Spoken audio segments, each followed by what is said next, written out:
কাশেম, তোদের যে আজকে রচনা পড়ে আসতে বলছি, তুই কি রচনা পড়ে আইছো?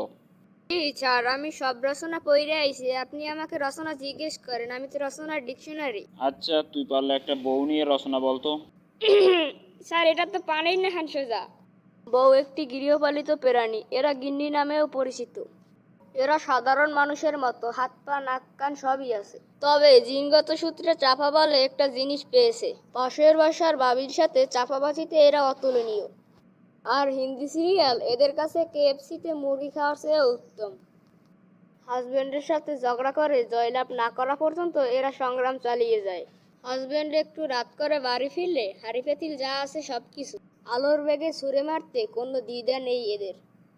আর কথায় কথায় বাপের বাড়ি চলে যাওয়ার আলটিমেটাম তো আছেই। এর একটা চিরন্তন বাণী হচ্ছে, তোমার সাথে বিয়ে করে আমার জীবনটাই শেষ। তুমি জানো আমার জন্য কত ডাক্তার, ইঞ্জিনিয়ার,